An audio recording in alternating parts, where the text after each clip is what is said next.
Welcome to our YouTube channel. ಈಗ ನಾವು ಬಂದಿರೋ ಪ್ಲೇಸ್ ಬಂದ್ಬಿಟ್ಟು ಗೋಣಿ ಬಸವೇಶ್ವರ ಟೆಂಪಲ್ ಅಂತ. ಇದಕ್ಕೆ ಒಂದು ಐತಿಹಾಸಿಕ ಹಿನ್ನೆಲೆ ಇದೆ. ಅದೇನಂದ್ರೆ ಮುಂದೆ ಹೋಗ್ತಾ ಹೇಳ್ತೀವಿ, ಕಾದು ನೋಡಿ. ಮುಂದೆ ಹೋಗ್ತಾ ನೋಡೋಣ ಇದ್ರ ಐತಿಹಾಸಿಕ ಹಿನ್ನೆಲೆ ಏನಂತ. ಯಾವತ್ತು ದೇವಸ್ಥಾನಕ್ಕೆ ಎಂಟ್ರಿ ಕೊಡ್ಬೇಕಾದ್ರೆ ಇದು ನಮ್ಮ ಭಾರತೀಯ ಸಂಸ್ಕೃತಿಯ ಪದ್ಧತಿ.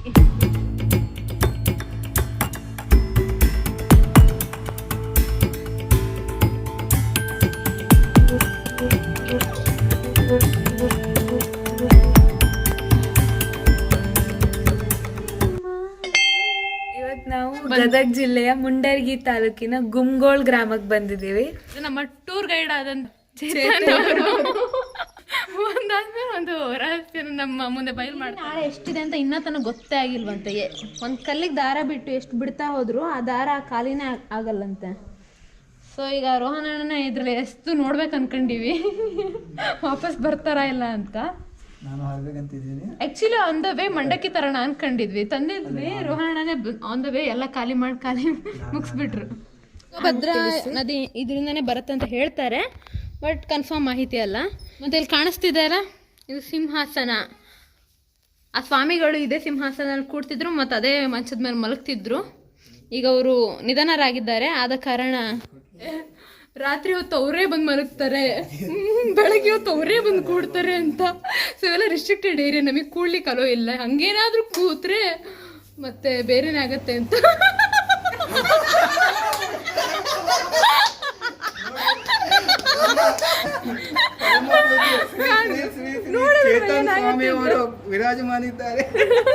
ನೋಡೇ ಬಿಡೋಣ ಏನಾಗತ್ತೆ ಅಂತ. ಚೇತನ್ ಕೂತಿದ್ದಾರೆ. ಇವತ್ತು ರಾತ್ರಿ ತನಕ ಕಾದು ನೋಡೋಣ. ಮೇ ಬಿ ಅವರ ಮುಂದಿನ ರೂಪ ಇರ್ಬೋದು ಇವರು. ಎಲ್ಲಾ ಲಕ್ಷಣಗಳು ಎದ್ದು ಕಾಣಿಸ್ತಾ ಇದೆ. ಮತ್ತೊಂದು ರಹಸ್ಯ ಗೊತ್ತಾಗಿರೋದು ಏನಂದ್ರೆ, ಮನುಷ್ಯರು ಉಪವಾಸ ಮಾಡ್ತಾರಂತ ಗೊತ್ತಿತ್ತು, ಆದ್ರೆ ಮೀನುಗಳು ಉಪವಾಸ ಮಾಡ್ತಾರಂತ ಗೊತ್ತಿಲ್ಲಾಗಿತ್ತು. ಎವ್ರಿ ಸೋಮವಾರ ಇಲ್ಲಿಗೆ ಬಂದು ಯಾರೇ ಏನೇ ಮಂಡಕ್ಕಿ ಆಗಲಿ ಏನೇ ಹಾಕಿದ್ರು ಯಾವುದು ಬಂದು ಮೇಲೆ ಏನು ತಿನ್ನಲ್ವಂತೆ. ಸೊ ಅನ್ಬಿಲೀವೇಬಲ್ ಅಲ್ವಾ? ಮತ್ತೆ ಇಲ್ಲಿದು ರಥ ಎಳಿತಾರಲ್ಲಣ್ಣ, ಅದು ರಥ ತಾನೇ ಎಳಿತೈತೆ. ನಾವು ಒಂದು 5 ಹೆಜ್ಜೆ ಮುಂದೆ. ಅದು ವರ್ಷಕ್ಕೊಮ್ಮೆ ಜಾತ್ರೆ ಟೈಮ್ ರಥ ಎಳಿತಾರಲ್ಲ, ಜಾತ್ರೆ ಒಂದು 5 ಹೆಜ್ಜೆ ತಾನೇ ಎಳಿತದ. ಮುಂದೆ ಯಾರು ಎಳೆಯಲ್ಲ, ಅದನ್ನ ತನ್ನಷ್ಟಕ್ಕೆ ತಾನೇ ಎಳಿತದ. ಆಮೇಲೆ ಬಂದು ಜನ ಎಳಿತಾರ. ಕೇಳಾಕ ಆಶ್ಚರ್ಯ ಅನ್ಸ್ಬೋದಣ್ಣ, ಇದೆಲ್ಲ ಸತ್ಯ. ಅದು ಅಲ್ಲಿ ಹೋಗಕ್ಕೆ ಇದು ದಾರಿ. ಆಶ್ಚರ್ಯ ಅಲ್ವಾ? ಅದು ಸಾಧ್ಯ? ಆದ್ರೆ ಇದು ಸತ್ಯ. ಸುಮಾರು 2000 ವರ್ಷಗಳ ಹಿಂದೆಯಿಂದಾನೇ ಕಂಡು ಬಂತಂದ ಗುಹೆ ಇದು. ಕಂಡು ಬಂದಾಗ ಸುಮಾರು ಜನ ಆವಾಗಿನ ಸ್ವಾಮೀಜಿಗಳೆಲ್ಲ ಭಜನೆ ಮಾಡ್ತಾ ಒಳಗಡೆ ಹೋದವರು ಇನ್ನತನ ವಾಪಸ್ಸೇ ಬಂದಿಲ್ಲ. ಸೊ ಇದಂತೂ ಹೆವಿ ರಿಸ್ಟ್ರಿಕ್ಟೆಡ್ ಏರಿಯಾ, ಯಾರು ಹೋಗಿಲ್ಲ. ಇನ್ ಕೇಸ್ ನಮ್ಮಂತ ಕ್ರೇಜಿ ಪೀಪಲ್ಸ್ ಒಳಗಡೆ ಹೋದ್ರು ಕೂಡ ಒಳಗಡೆ ಮತ್ತೆ ನೆಟ್ ಎಲ್ಲ ಹಾಕಿ ಬ್ಲಾಕ್ ಮಾಡಿದ್ದಾರೆ, ಯಾರು ಹೋಗ್ಬಾರ್ದಂತ. ನೋಡಿ ಕೆಳಗೆಲ್ಲ ಫುಲ್ ಇದನ್ನೆಲ್ಲ ಮಾಡಿ ಯಾರು ಹೋಗ್ಲೇಬಾರ್ದಂತ. ನೋಡೋಣ ಇನ್ನ ಒಳಗೆ ಹೋಗ್ತಾ ಇನ್ನ ಯಾವ ತರ ರಹಸ್ಯಗಳಿವೆ. ಪಂಚಗಣಾಧೀಶ್ವರರಲ್ಲಿ ಮಧ್ಯಾಹ್ನೇಶ್ವರನ ಮಗನಾಗಿ ಮತ್ತು ಕನಕಮಾತೆ ಹರಪನಹಳ್ಳಿ ಪಾಳೆಗಾರಾದಂಥ ಸೋಮಶೇಖರಾಜನ ಪುತ್ರಿಯಾದಂಥ ಕನಕಮಾತೆಯನ್ನ ಮಧ್ಯಾಹ್ನೇಶ್ವರರು ವಿವಾಹ ಆಗಿ ಗೋಣಿ ಬಸವೇಶ್ವರರು ಜನಿಸಿದ್ರು. ಮುಂದೆ ಧರ್ಮ ಕಲ್ಯಾಣಕ್ಕಾಗಿ 778 ಮಠಗಳನ್ನು ನಮ್ಮ ದೇಶಾದ್ಯಂತ ಸಂಚರಿಸಿ ಸ್ಥಾಪನೆ ಮಾಡಿ ಧರ್ಮಕ್ಕಾಗಿ ಹೋರಾಟ ಮಾಡಿ ಧರ್ಮದ ನೆಲೆಯನ್ನು ಕಾಪಾಡಿಕೊಳ್ಳಬೇಕು ಮಾನವ ಸಮಾಜಕ್ಕೆ ತಿಳಿಸಿ ಹೋದಂಥ ವ್ಯಕ್ತಿಗಳಲ್ಲಿ ಇವರು ಒಬ್ಬರು. ಸಾಮಾನ್ಯವಾಗಿ ಇವತ್ತ ಲಕ್ಷಗಟ್ಟಲೆ ಜನ ಇಲ್ಲಿ ಬಂದು ಹೋಗ್ತಾರೆ. ವಿಶೇಷ ಅಂದ್ರೆ ಇಲ್ಲಿ ಯಾವುದೇ ಜಾತಿಗಳು ನಿರ್ಬಂಧ ಇಲ್ಲ. ಮುಸ್ಲಿಂ ಕೂಡ ಬರ್ತಾರ, ಕ್ರಿಶ್ಚಿಯನ್ ಬರ್ತಾರ. ನಮ್ಮ 5 ಹಿಂದೂ ಧರ್ಮಗಳು ಎಲ್ಲರೂ ಇಲ್ಲಿ ಬಂದು ಏಕೈಕ್ಯತೆಯಲ್ಲಿ ಭಾವೈಕ್ಯತೆ ಮತ್ತು ಐಕ್ಯತೆಯಲ್ಲಿ ಸಾಧನೆಯನ್ನು ತೋರಿಸ್ಬೇಕಾದ್ರೆ ಈ ದೇವಸ್ಥಾನವನ್ನು ಅವರ ಟೂರ್ ಗೈಡ್ ಏನು ಮತ್ತೊಂದು ರಹಸ್ಯ ನೋಡ್ತಿದ್ದೀರಾ? ಇದು ಹೊಂಡನೇ. ಇಲ್ಲಿ ನಿಂತಿದೀವಲ್ಲ, ಇದೆಲ್ಲ ಹೊಂಡ ಇದೆ. ಎಲ್ಲ ಫುಲ್ ನೀರು. ಫುಲ್ ನೀರು. ನಾವು ನಿಂತಿರದೆ ನೀರ್ ಮೇಲೆ. ಇದೆಲ್ಲ ಫುಲ್ ನೀರು ಹೇಳಿದ್ನಲ್ಲ. ಈ ಇಡೀ ದೇವಸ್ಥಾನ ರೆಡಿ ಆಗಿದೆ. ಅದೇ ಆಶ್ಚರ್ಯ. ಅದು ಇವಾಗ ಹಾಗಾದ್ರೆ ಇಲ್ಲಿ ನೀರೆಲ್ಲ ತುಂಬೋದಿಲ್ಲ. ಈ ಜಾಗದ ಮೇಲೆ ನಾವು ನಿಂತಿದ್ದೇವೆ, ನೀರು ತುಂಬೋದಿಲ್ಲ. ಇಲ್ಲ, ತುಂಬಲ್ಲ. ಮಳೆ ಗಿಳೆ ಏನಾದ್ರು ಬರ್ತಾ ಕಂಟಿನ್ಯೂ ಇದ್ರೆ ಇಲ್ಲಿ ಬಂದು ಒಳಗಡೆ ಹೋಗ್ಬಿಡುದು. ಹಾಂ ಬಂದೆಲ್ಲ ಒಳಗಡೆ. ಇಲ್ಲಿ ಒಂದು ಕನಕನ ಕಿಂಡಿ ತರ ದಾರಿ ಇದೆ, ಈ ಗೋಪುರಕ್ಕೆ ಹೋಗ್ಬಹುದಂತೆ ಮೇಲೆ. ಯವ್ವ ದೇವ ಭಗವಂತ, ಅರೇ ದೇವ. ಹಾ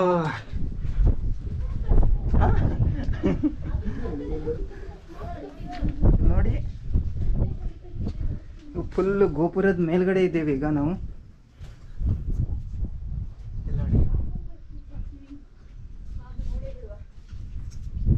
ನೋಡಿ ಅಲ್ಲೇ ಹೊಂಡ ಮತ್ತೆ ಟೆಂಪಲ್ ಅಲ್ಲಿ. ಈ ದೇವಸ್ಥಾನದ ಗೋಪುರಕ್ಕೆ ಬರುವ ದಾರಿ. So meet my new vlogger, ಹೇಳಿ ನಿಮ್ಮ ಪರಿಚಯ. Welcome to our YouTube channel. ನಮ್ಮ ಟೂರ್ ಗೈಡ್ ಕರೀತಿದ್ದಾರಪ್ಪ. ಟೂರ್ ಗೈಡ್ ನೀವಲ್ಲ ಇಲ್ಲಿ ನೋಡಿ, ಇಲ್ಲಿಂದ ಕೂಡ ಮೇಲೆ ಹೋಗ್ಬೋದು. ಹೌದಾ? ಹಿಂಗೆ ತೋರಿಸಿದ ಅವತ್ತಿ.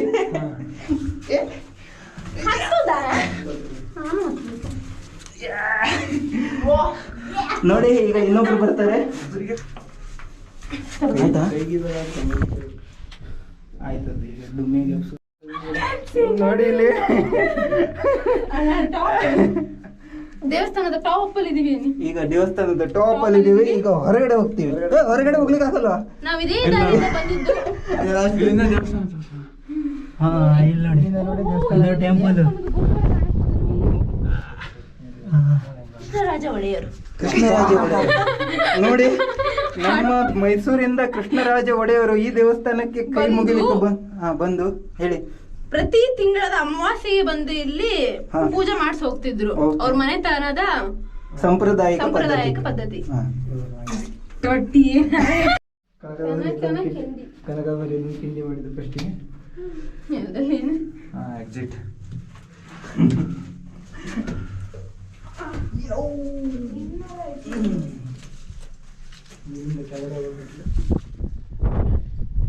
ಬಂದ ದಾರಿಗೆ ಶುಲ್ಕವಿಲ್ಲ ಅನ್ನೋ ಗಾದೆನ ಸುಳ್ಳು ಮಾಡಿ ಹೋಗ್ತಾ ಇದೀವಿ. ಹೌದಾ? ಮಂದದಾರಿಗೆ ಶುಲ್ಕ ತಗೊಂಡು ಹೋಗ್ತಿರುವಂತ ನಯನ ಹೆಚ್ಚೆ ಅವರು ಮತ್ತು ಸಂಗಡಿಗರು.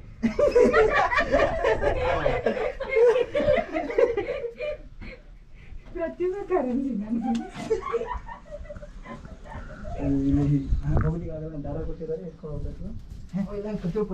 ಇದರಲ್ಲಿ ಸಿಂಚನ ಅವ್ರು ಹೆಂಗ್ ಹೋದ್ರು ಅನ್ನೋದು ವಿಚಿತ್ರ. ಇಲ್ಲಿಂದ ನೀವು ಹೆಂಗ್ ಹೋದೆ ಅಂತ ಅವ್ರಿಗೆ ವಿಚಿತ್ರ. ಟವರಸ್ ಇದ್ದಂಗಿದ್ದಾರೆ ಅವರು. ಏನೇ ಗಡ.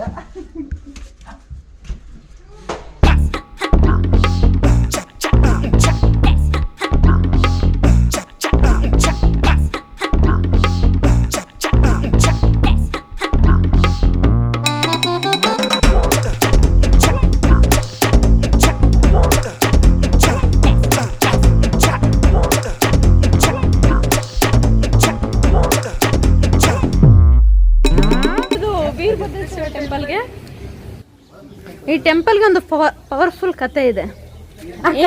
ಗೊತ್ತಿಲ್ಲ.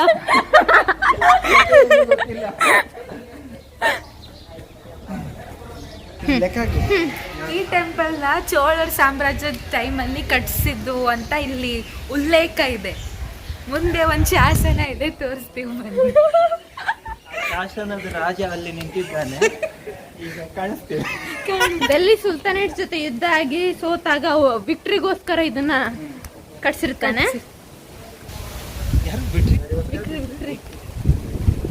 ವಿಕ್ಟ್ರಿನ ಸೆಲೆಬ್ರೇಟ್ ಮಾಡ್ಲಿಕ್ಕೋಸ್ಕರ ಕಟ್ಸಿದ್ದಾಗಿತ್ತು.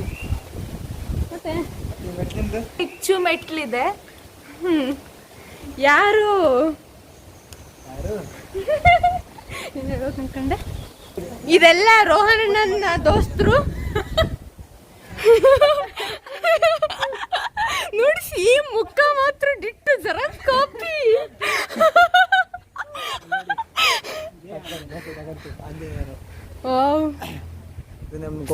ನೋಡು, ಆಂಜನೇಯನ್ ಟೆಂಪಲ್ ಮೇಲ್ಗಡೆ ಇದನ್ನ ಕಟ್ಸಿದಾರೆ, ಚೆನ್ನಾಗಲ್ಲ.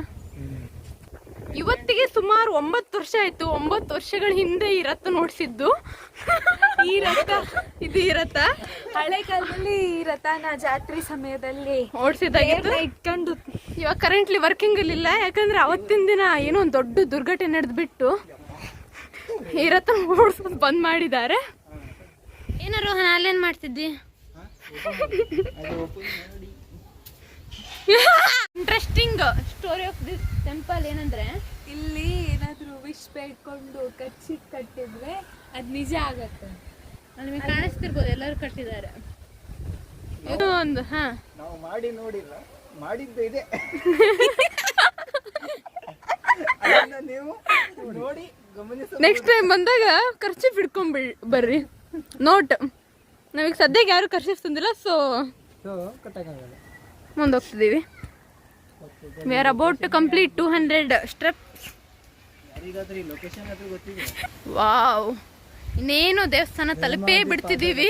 ಫೈನಲಿ ಆಫ್ಟರ್ 200 ಸ್ಟೆಪ್ಸ್ ತಲುಪೇ ಬಿಟ್ವಿ.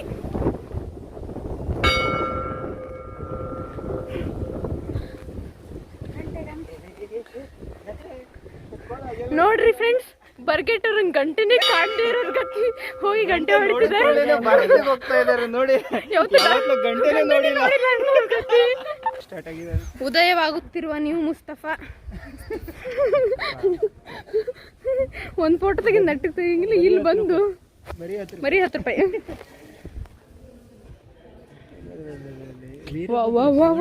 ಈ ತರ ಒಂದರ ನಮ್ ಫೋಟೋ ತೆಗ್ದಿದ್ರಿ ಇಷ್ಟೊತ್ತಿಗೆ ಇಷ್ಟ ಪೋಸ್ಟ್ ಮಾಡ್ಬೋದಿತ್ತು. ಫೋಟೋಗೆ ಎಷ್ಟು ಇಸ್ಕೊಂತೀರ್ರಿ ಮಿಸ್ಟರ್ ಚೇತನ್? ಗೈಸ್, ಇನ್ನ ಇಂಟ್ರೆಸ್ಟಿಂಗ್ ನ್ಯೂಸ್ ಅಂದ್ರೆ ಇದು ಈ ದೇವಸ್ಥಾನದ್ದು ಇಲ್ಲಿಂದ 30 ಕಿಲೋಮೀಟರ್ ಹೋದರೆ ಇಲ್ಲಿಂದ ಮತ್ತೊಂದು ಕಪ್ಪದ ಗುಡ್ಡ ಬೆಟ್ಟ ಅಂತ ಇದೆ, ಅಲ್ಲಿಗೆ ರೀಚ್ ಆಗ್ತೀವಂತೆ. ಬಟ್ ಈಗ ನಾವು ಹೋಗೋಕ್ಕಾಗಲ್ಲ, ಯಾಕಂದ್ರೆ ಆಕ್ಸಿಜನ್ ಸಪ್ಲೈ ಕಮ್ಮಿ ಇದೆ, ವ್ಯವಸ್ಥೆ ಸದ್ಯಕ್ಕೆ ನಮ್ಮ ಬಳಿ ಇಲ್ಲ. ಹಬ್ಬಬ್ಬ ಅಂದ್ರೆ 1/2 ಕಿಲೋಮೀಟರ್ ಹೋಗಿ ವಾಪಸ್ ಬರ್ತಾನೆ. ಸರಿ, ನೋಡಿ ಟ್ರೈ ಮಾಡೇ ಬಿಡ್ವಾ. Excuse me.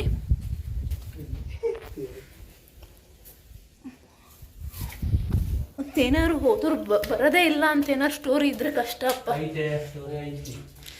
ಏನಂತ ಹುಚ್ಚರ್ಗತೇನೇ ಹೇಳ್ಬೇಡ.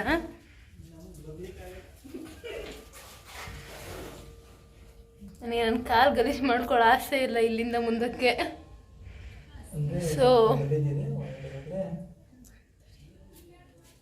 ವಾ, 1 ರೂಪಾಯಿ ಕಾಯಿನ್ ಸಿಕ್ತು. ಮಸ್ತ್ ಪಾರ್ಟಿ ಚೇತನ್. ಬಾ ಬಿರಿಯಾನಿ ಕೊಡ್ಸ್ ಬಾ.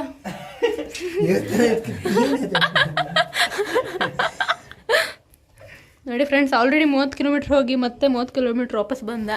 ಈ ಗುಹೆ ಒಳಗಡೆಯಿಂದ ರಾಕ್ಷಸ ಜನರು ಹೋಗ್ತಿದ್ರಂತೆ. ಓಹೋ, ಹಿಂಗೂ ಇದನ್ನ ಪುರಾತನ ಕಾಲದವರು ಚೇತನ್ ಅನ್ನೋರು ಹೇಳಿದ್ದಾರೆ. 200 ಸ್ಟೆಪ್ಸ್ ಮುಗಿಸಿ ಮತ್ತೆ ರಿಟರ್ನ್ ಹೋಗ್ತಾ ಇದ್ದೀವಿ. ಇಳಿಬೇಕಾದ್ರೆ ಅಷ್ಟೊಂದು ಸುಸ್ತಾಗೋದಿಲ್ಲ ಆ್ಯಕ್ಚುಲಿ, ಹತ್ಬೇಕಾದ್ರೆ ಸ್ವಲ್ಪ ಎನರ್ಜಿ ಲಾಸ್ ಆಗೋದು. ತುಂಬಾ ಕಷ್ಟಪಟ್ಟು ಹತ್ತಿದಲ್ಲ ನಮ್ಮ ತಂಗಿ, ಅದಕ್ಕೆ ಇಳಿಬೇಕಾದ್ರೆ ಆರಾಮಾಗಿ ಇಳಿತಿದೆ. ನಮ್ಮ ಸಿಂಚಂಗ್ ಹೊಟ್ಟೆ ಹಸ್ತಿದೆ ಅಂತೆ. ಹುಟ್ಟಿರೋದೇ ಊಟ ಮಾಡಕ್ಕಾಗಿ. ನಿನ್ನೇನು ಬಂದ ತಕ್ಷಣ ಫಸ್ಟ್ ಊಟ ಅಂತ ಹೇಳಿ ಊಟ ಮಾಡೇ ಬಿಟ್ವಿ. ಇವಾಗ ಊಟ ಒಂದ್ ಸ್ವಲ್ಪ ಸಮಾಧಾನ ಅನ್ನೋದೇ ಇಲ್ಲ. ಈಗ ಅವಳು ತಿನ್ನಲ್ಲ ಅಂತ ಉಪವಾಸ ನಡೀತದ ನಮಗೆ.